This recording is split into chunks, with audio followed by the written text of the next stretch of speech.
The subject of today's video is a man so wise, so talented and so incredibly powerful. A man that has saved me from the pain and suffering that I face in every day-to-day life, as he's shown me that he too has been there and he too has done that. And most importantly, the man is bald. And this man, of course, is Pitbull.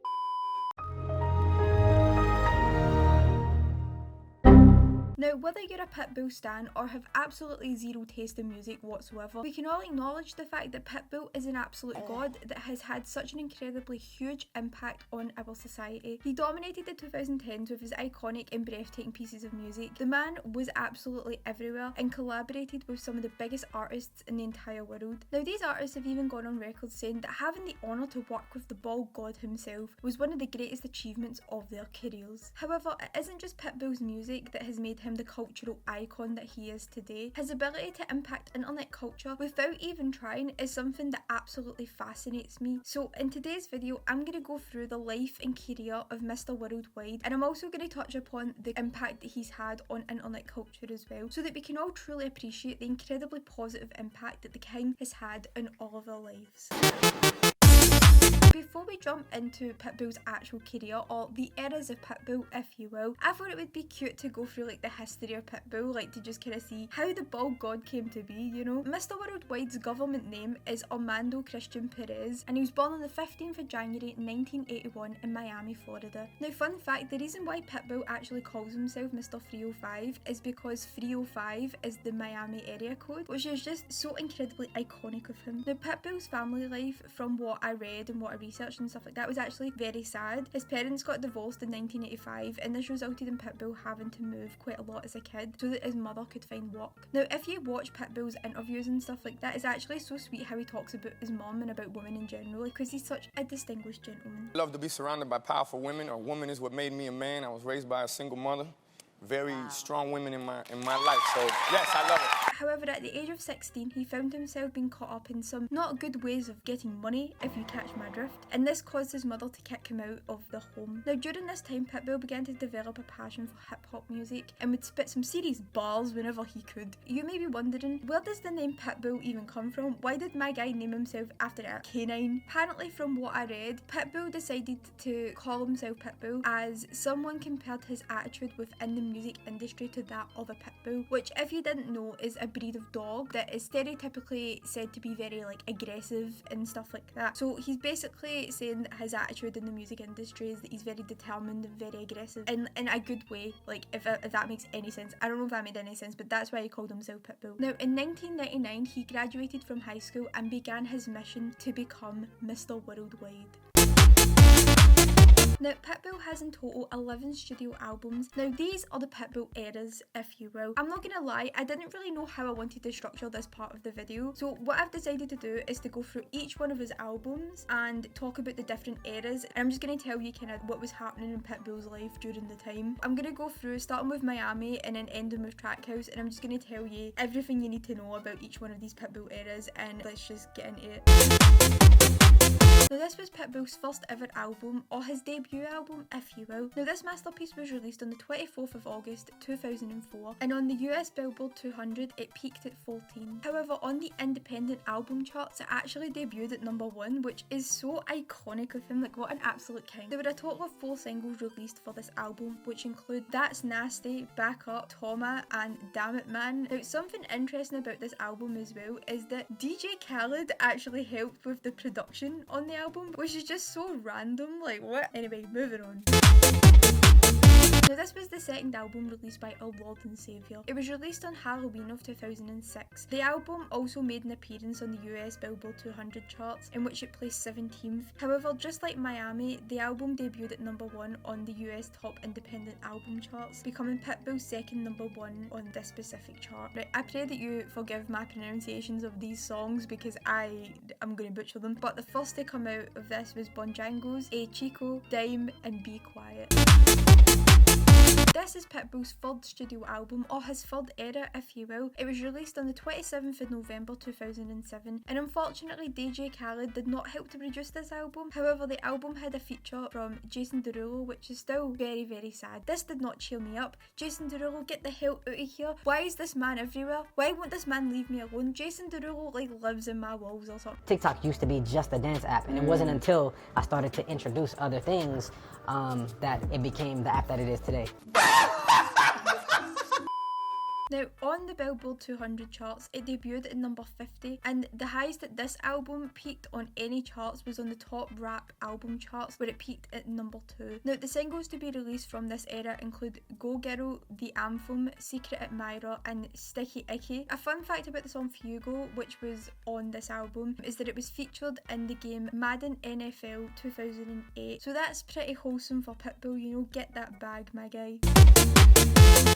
This was Pitbull's fourth studio album, and it was released on the 28th of August 2009. Now, the album debuted at number 8 on the Billboard 200 charts, which was actually Pitbull's first album to break into the top 10, which is so incredibly wholesome. As I am a Pitbull fan, I would recognise any of these songs, but to the average Joe, the average guy, you know, I feel as though this is probably the first album that we've came across that people would recognise a bunch of the songs on it. So the singles to come out of this era include Crazy, I Know You Want Me, Shut It Down, and of course the iconic song that is Hotel Room Service. But for me, Hotel Room Service, and even I Know You Want Me as well, were probably his breakout songs to the mainstream hose, you know. But anyway, the album featured very mainstream artists as well, including Kesha, Bob, and Akon, just to name a few. Speaking of Hotel Room Service as well, there was also a remix of the song Hotel Room Service featuring Nicole Scherzinger from the Pussycat Dolls. However, this era actually brought some drama. Now, in 2009, the band Revolution sued a bald icon for using the name of their band in the title of his album. If Mr. Worldwide wanted my band's name for his album, I would shake and cry with happiness. This album is very iconic. I actually don't know why, right, but like this is probably my favourite album cover of his. I don't know why I like it so much. Like it's just so weird and like iconic, and I love him. Alright, Who's This is Pitbull's fifth studio album. It was released on the 2nd of November 2010, and it was named after his father, but Pitbull and his father have the exact same names. Now, this was our King's first album to have him rapping in Spanish as well, and this resulted in the album peaking at number 1 on the US Latin Rhythm album charts and number 2 on the US Top Latin album charts as well. Now, because I respect Pitbull so much, I'm not going to butcher the pronunciation of these songs just because I know if I try I'm absolutely going to destroy them. So these are the singles that were released during this time, very iconic. Due to the album having Pitbull rap in Spanish, the songs from this album had a lot of airtime in Latin American countries and performed a bit better in those countries. Now, the album also won the Lo Nuestro Award for Urban Album of the Year. What an absolute icon. This is Pitbull's sixth studio album, and it was released on the 17th of June 2011. Now, for me, I know that I said Starring in the Revolution was probably one of his most known albums, but I do feel as though all of the singles I'm about to name are just pure bangers, and you will know all of them. Even if you don't know the titles, you will know the songs. That's how incredibly iconic and legendary this album truly is. This is when the world finally woke up, you know, they stopped sleeping and they woke up and finally took notice of the icon that is Mr. Worldwide. Now, the 4 singles from this album include Hey Baby, Rain Over Me, International Love, and Give Me Everything. All of these songs are absolute staples within 2010's music. If you go to like a 2010s like music playlist, I can guarantee that most of Pitbull's songs will be on there, but like these songs will be in that playlist. Like, they are so legendary and so iconic. Now, I think this is the first album where everyone knows at least all of the singles listed above because they were absolutely everywhere at the time. Now, the album featured a variety of different musical artists, including Neo, Mark Anthony, T-Pain, Sean Paul, Chris Brown, Kelly Rowland, Jamie Foxx, David Guetta, Akon, Ludacris, and Nelly, just to name a few. Also during this era, we were blessed as a society as Pitbull teamed up with Jennifer Lopez to release their collaboration for their song On The Floor, which was a cultural phenomenon within itself. That song could have its own video dedicated to be honest. The song was released in February of 2011 and probably is still one of him and Jennifer Lopez's most known and recognisable songs. this was Pitbull's 7th studio album and it was released on the 16th of November 2012. Now the album spawned 4 very iconic singles which include Don't Stop the Party, Get It Started, one of my favourite Pitbull songs which is Feel This Moment featuring the legendary Christina Aguilera, and Back in Time. Now Back in Time was actually the lead single from the movie Men in Black 3, which is very iconic of my guy Pitbull. Also a very interesting fact about the song Feel This Moment, which was also featured on this album, is that it was famously used in the Emoji Movie, which is an absolutely breathtaking piece of media. Now the album featured the likes of Christina Aguilera, Usher, Kesha, Jennifer Lopez and Shakira, just to name a few. Now the album debuted at number 14 on the US Billboard 200 and also debuted at number 1 on the US Top Rap Album charts. Now, although this was technically not an album, we have to talk about Pitbull's EP that was released a year after global warming, titled Meltdown. It was released in November 2013, a year after global warming, and was extremely successful for a bald icon. Now, the absolutely iconic and smash hit song that is Timber featuring Kesha was released to promote this EP, and it was absolutely huge for a king. I think this is probably one of the most iconic Pitbull songs as well, and I know I keep saying that, right? But it's just because all his songs are so incredibly iconic. The song peaked at number 1 on the US Billboard Hot 100. It hit number 1 in the UK, Canada, Austria, Germany, Sweden, Denmark and also the Netherlands as well. But anyway, let's move on to the next era.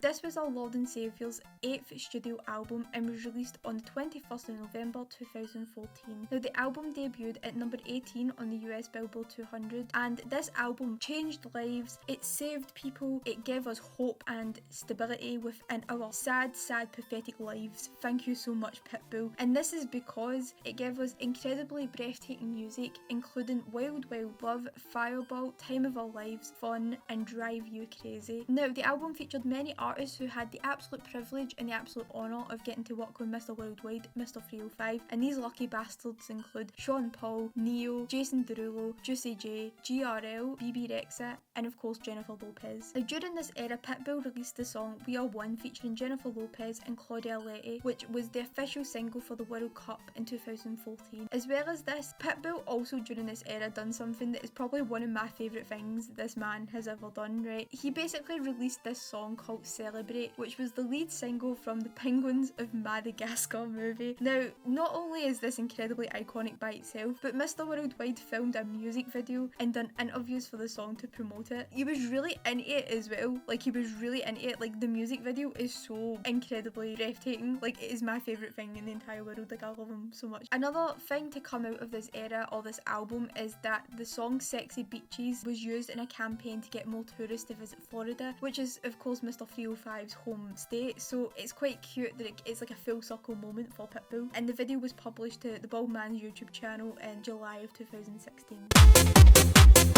This is Pitbull's 9th studio album and it's his second go at making a Spanish album as well. Now this album was released in July 2015 and the name of course comes from the Spanish word which translates to hit it, which is one of Pitbull's favourite words in the entire world. This man says it in every single song, he says it all the time. Like if you ever see like an edit for him or if people make like fan art or t-shirts where like if they make fan t-shirts and stuff, this word will always be used because it is Pitbull's favourite word in the entire world. So I think him calling his album this is like so wholesome, especially to fans and stuff. Now a very iconic fun fact about this album is that Pitbull actually won a Grammy for this album for Best Latin Rock, Urban or Alternative Album. What an can we just appreciate how iconic that is? Like it's just such king behaviour. Now the album also debuted at number 97 on the US Billboard 200 charts, as well as debuting at number 1 on the US Top Latin Album charts as well. King behaviour if you ask me.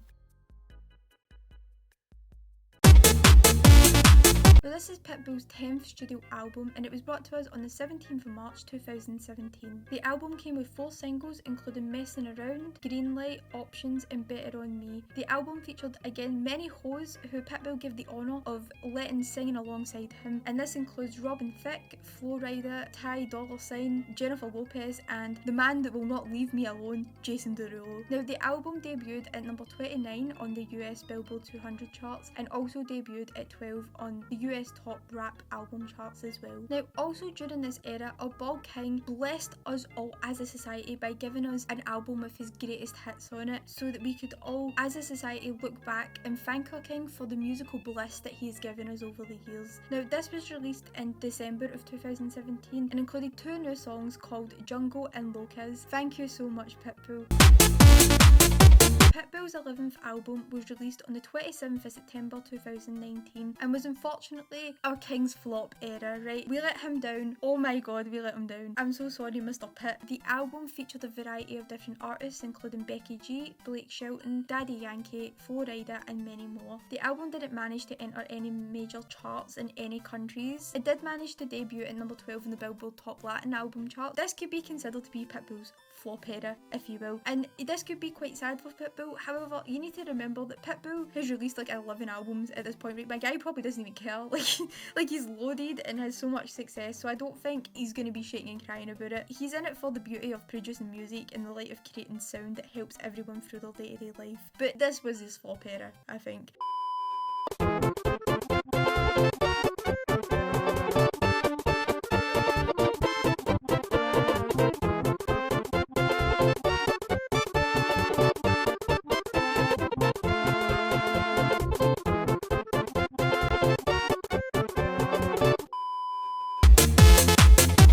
Now, as I'm writing this, Pitbull has released his 12th studio album known as Track House. The album was released on the 6th of October 2023, with the main single from the album being his song Jumpin', which by the way is an absolute banger. He also released a song called I Feel Good, but I don't know if that was part of this era or not because it's not on the album. So I don't know where that song came from. I don't know what album it's on, but anyway. The name of this album actually comes from the NASCAR team Trackhouse Racing, which our king owns, just like he owns the music industry. And staying true to himself, the album has songs with both English and Spanish as well. And those were the eras of Pitbull. Now, something that I found while researching for this video is that Pitbull actually has his own record label that he's used to produce some of these masterpieces, and it was founded in 2009, and the company is called Mr. 305 Inc. Now, the company, as I said, was founded in 2009, and starting with his 5th album onwards, Pitbull used this record label to produce and distribute his other albums. However, Pitbull did work with different record labels as well to produce these albums. Mr. 305 Inc. also does have other clients and stuff, so it's not just Pitbull albums that are produced under this record label, like there's other artists and stuff as well. Now that we've established that Pitbull is an absolute powerhouse within the music industry and that my guy does in fact own the music industry with so many hits under his belt, we must also establish how he's managed to maintain his relevancy within our current culture. How has the king managed to stay relevant? How has he not faded away like most other artists have from that time period? My good sir, the reason why Pitbull has managed to stay within the spotlight is because of his impact on internet culture. Now, Pitbull hasn't just had a huge impact on the music industry. Our Lord and Saviour has had a humongous impact on internet culture as well. On social media platforms such as TikTok, different Pitbull fan subcultures have begun to develop, and these range from very wholesome to very unhinged and scary. So I thought it would be fun to go through these different Pitbull kind of fan subcultures and just different ways in which Pitbull has impacted internet culture. We're going to start from the most wholesome of impacts that he's had to the most unhinged and the ones that he's probably very scared of himself. So let's just get into it. So the first thing I want to touch upon in regards to Pitbull's impact on internet culture is to do with his music. Now, the reason that this is the most wholesome is because this is genuinely just people liking Pitbull's music and appreciating and accepting the fact that not only is he the music industry, but he is the music man. As we discussed, Pitbull's music has been incredibly successful and is not only iconic but absolutely god-worthy. However, his music has not only had a humongous impact in the real world, but it's also had a huge impact on internet culture as well. Now, I also want to point out that this is years after these songs have been released, right? Like, these songs were released back in the early 2010s, and they're still relevant and still culturally impactful to this day. Pitbull's songs go viral on all different types of social media platforms such as YouTube and Twitter and stuff like that, but especially with TikTok, his songs have been everywhere, with some of his songs even inspiring different TikTok trends. Now, an example of this is with his song Shake Sonora, which actually inspired a dancing trend on TikTok. Now, I do realise that saying saying that made me sound incredibly old, but let's just move on for that. But another example of this is hotel room service, which has went completely viral with different types of videos being made with this song. However, I think one of the most popular trends to come from his song hotel room service, even though there wasn't a specific trend like dedicated to that song, I think it was when people would have like different types of parties. So they'd have like a birthday party or whatever type of party it was, and they would get everyone to dress up as a specific theme. So sometimes there's been like Shrek themes, or like dress up as the same letter as your name theme, like stuff like that, right? And they will usually use hotel room service as the song to kind of go with this trend. Now that trend isn't the only type of video that is made with this song. Like, you have to understand this song is so viral on TikTok, but whenever I hear this song I do think of that trend. But there are different types of videos that are made with this song, and often with Pitbull songs, not just these two but like all of his songs, they're often either sped up or slowed down, and that's like a whole trend within TikTok itself with all different types of songs. But if a Pitbull song goes viral, it will usually be sped up or slowed down as well. Now the reason that this is the first thing I'm speaking about in regards to Pitbull's impact on internet culture is because this is probably the most tame and the most wholesome part of the Pitbull fan subcultures. It's just people admiring his music, and there's nothing really unhinged about it, unlike these next trends. Pitbull was known to not only spit bars, but to spit knowledge as well. Now Pitbull loves to share his wisdom with the people within our society, whether that's in his music or whether that's just on Twitter. If you go onto Pitbull's Twitter, you will see some very inspiring quotes to live by, and you know what, I live by all of them every single day. What an absolute icon he is. Now some of these quotes, as I said, can be found in his music, like in his songs and stuff, with one of the most famous being, "This is for everyone going through tough times, believe me, been there, done that, but every day above ground is a great day, remember that." Oh my God. I get it.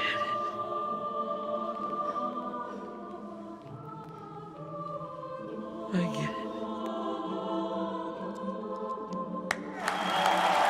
This quote comes from his song Time of Our Lives, which again goes viral on TikTok all of the time. In fact, this quote specifically goes viral all the time on TikTok. Like, people just either use it to inspire other people or use it to kind of take the piss a wee bit, and that's kind of what we'll get into as we go further down the list of Pitbull's cultural impacts, you know. But this is probably one of Pitbull's most famous quotes. It's so iconic. However, as I was saying earlier as well, he's often spitting wisdom on Twitter, but also in interviews. Like, his interviews are very iconic. Like, if you watch a Pitbull interview, he will give you so much knowledge. Like, your brain will just explode with the amount of wisdom that this man has bestowed upon you, and you should be honoured that he's done so. Now, the reason I bring this up and why this is one of the Pitbull subcultures is because inspiring Pitbull quotes have become a huge part of his brand, but specifically a huge part of his impact on internet culture. Now, people will use these quotes to show their appreciation for Pitbull on social media platforms such as TikTok, and will use it to show how Mr. 305 has actually inspired them. However, the fact that it's became a part of Pitbull's brand has meant that people have actually took the concept of Pitbull making quotes and have decided to kind of take the piss out of it a bit. So there's this image of Pitbull, and it says "live, laugh, love," and it says as if Mr. Worldwide has said it, and this image is very famous. It's all over my For You page. Like, it's just everywhere, and you can actually buy like tapestries with it or posters with it. I actually have a tapestry in my room right now. I am looking at it as we speak. Basically, this comes from the fact that people are kind of taking the piss out of the fact that Pitbull makes all these quotes all the time. So that's became a huge part of his brand, but it's also a huge factor of his impact on internet culture as well. Now, this just shows how incredibly powerful and wise our God truly is, and how he uses this power to impact our society for the better. Fan edits are extremely common for every single fandom in the entire world. Anything you could think of in the world will probably have a fan edit. Think of any person, any animal, any TV show, any movie, even any object, and they will probably have a fan edit dedicated to them. So it's no surprise that people have realised that our bald king deserves fan edits as well. Now, Pitbull fan edits are so incredibly common to the point where I literally see them like every single day in my life. Like, I genuinely think I see about 2 a day on my For You page, like just scrolling through on an average day. And now, maybe that's just me who, because I'm so obsessed with this man, that maybe I see them every single day and maybe nobody else does. But I can't be the only person that sees these fan edits all the time, right? Like, come on now. People will take clips of our Lord and Saviour and will make edits to show how incredibly bald and incredibly yummy he truly is. However, something that I think is really cool about Pitbull fan edits is that people will often use Pitbull songs and Pitbull audios to go along with these edits. So it's as if they're crushing 2 birds with 1 stone. own, you know, very iconic. It just shows how multi-talented our bald icon is, that the edits are just fully Pitbull content, like no one else is involved, just Pitbull. King behaviour, if you ask me. However, sometimes these edits can lean into the territory of being unhinged, right? Meaning that some of these edits are people just kind of taking the piss a wee bit out of Pitbull rather than taking him seriously. Now, we'll go on to talk about why that isn't necessarily a bad thing kind of towards the end of the video, but it is very important to bring up that that is a genuine side of the Pitbull editing fan subculture that has developed. Now, I think that when you say kind of taking the piss and not taking somebody seriously, it does sound very mean and not nice, but I think you have to realise that this happens to every single celebrity in the entire world. And again, I will talk about this a wee bit later on in the video, but it's not a bad thing. It's like funny. It's like people making kind of comedic fan edits of them, if you will. You know what? They make me giggle every single time. I love them.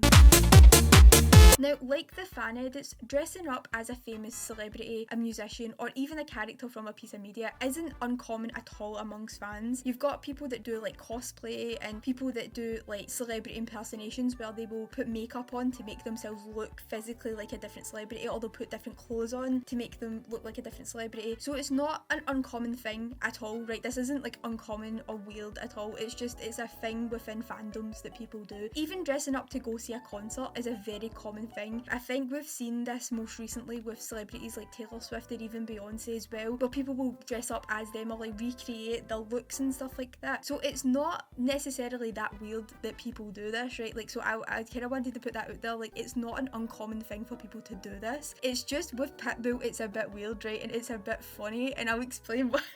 I'll explain why, right? Now, with Pitbull, you'd think this would be kind of harder to do because he only has one look, right? Like a very iconic look at that, right? But it's one look. However, with this being said, there are hundreds of videos of groups of people dressing up as Mr. Worldwide, Mr. 305, Pitbull himself, to go see him perform, and it's just so magical. It's like one of my favourite things in the entire world. I'm not gonna lie, when you see the videos of them kind of all walking with their ball caps on and stuff like that, it does genuinely look like a cult or something, right? But it's just so breathtaking. And where do I sign up? I want to be a part of this cult. If anybody wants to dress up as Pitbull with me and walk about the streets, please let me know because I'm so down for that. Now, the outfit in question usually consists of a black suit, a white shirt, sunglasses, and of course a ball cap. Now, Pitbull himself has actually seen this in person, but not at his concert, I don't think.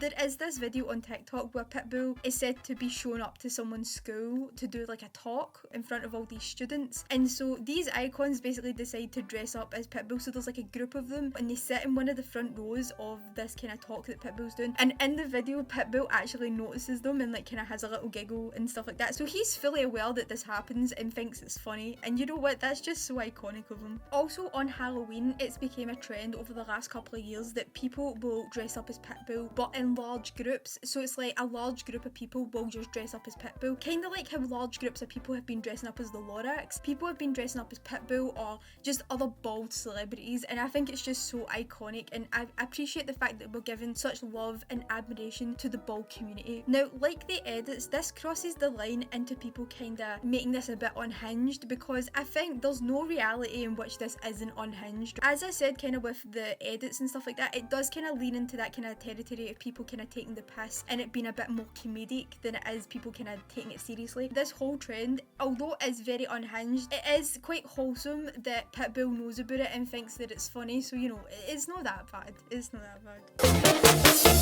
So the final part of Pitbull's impact on internet culture that I do want to touch upon is going to sound like I am being a bit mean to Mr. 305, and I don't want it to sound like that, right, because it is going to come across as quite bad, right? But one of the biggest ways in which I believe Pitbull has impacted internet culture is because of the way the internet has turned him into a meme. Now, the internet have turned many things into memes. They've turned Family Guy into memes, they've turned Garfield into memes, and I've made videos about both of these phenomenons, right? And when I say that, it doesn't necessarily mean it's a bad thing, and I actually think that when this does happen to, whether it's a celebrity or a brand or a TV show or a movie or whatever it so happens to be, I think it's an absolute godsend, and you should genuinely be thanking your lucky stars that it's happened, because this is the thing that will keep you relevant within internet culture. Becoming a meme or becoming like a kind of cultural phenomenon within the internet will keep your career alive forever. I think when you become a meme, or when your product becomes a meme, or when your show becomes a meme, you have won at the game of life. Like, you have genuinely won, because your creation or you yourself will be within internet culture for the rest of eternity. Like, you're not getting away from it. Like, even people that kind of fall off a wee bit, they come back because they're internet phenomenons, and the impact that they've had on internet culture is so incredibly iconic. And I don't know if any of that made any sense, right, but I genuinely do think that that is why Pitbull is so incredibly culturally relevant right now, because he has managed to become a meme, and I don't think that he intended to do it, and that's why it's so funny, because he didn't intend to become a meme. Like, no one really does, but it just has happened. And it does seem really mean, like, when you see these videos of people kind of making these edits, and it does seem like they're kind of taking the piss out of him, but at the same time they're not really. It's all kind of in good fun, and it's all light-hearted and fun, and it's meant to be taken in like a kind of comedic way. And I think some people, when that happens to them, they get quite disheartened and they don't really like it. But I think Pitbull knows that this is happening, and I think he does kind of lean into it a wee bit. Like, for example, there's this video of this guy who got a Pitbull tattoo on his leg, and I don't remember the exact tattoo, but it was basically like Pitbull's face on a Pitbull's body. And this guy went to see Mr. 305 and showed him the tattoo, and Pitbull thought it was really funny, right? And he signed his leg and everything, and he got the signature tattooed as well. Now, that guy didn't get that tattoo to be wholesome and to be like, Pitbull, I'm a big fan. That guy got that tattoo because he thought it was funny. And the fact that Pitbull thought that was funny as well kind of shows that this kind of meme-worthy status that he's got, like, he's very much embracing it. He doesn't think that it's rude or anything like that, because it's not. It's all in good fun. I don't know if that made any sense, but anyway, my tangent is over. Now, I think that this phenomenon really took off on TikTok, where people will make different types of videos regarding our bald icon, right? Now, these videos range from fan edits, impressions, art, people getting tattoos, as I mentioned, slideshows with different pictures of Pitbull to different sounds and stuff like that, and of course people dressing up as Pitbull as well. Now, that's just to name a few. Like, there are so many different types of Pitbull videos that exist on the internet. That on the surface level does sound really horrible, like, as I've said. However, I do think that when you look deeper into it, it's actually really wholesome. I think it's so iconic that Pitbull, without even trying, has managed to bring people together to create different types of content surrounding himself. But I also think it's important to note that most fandoms are like this with their favourite celebrities or with the shows that they like. They will genuinely have inside jokes within them that will see the fans kind of taking the piss out of their faves or out of the people that they like. So I don't think that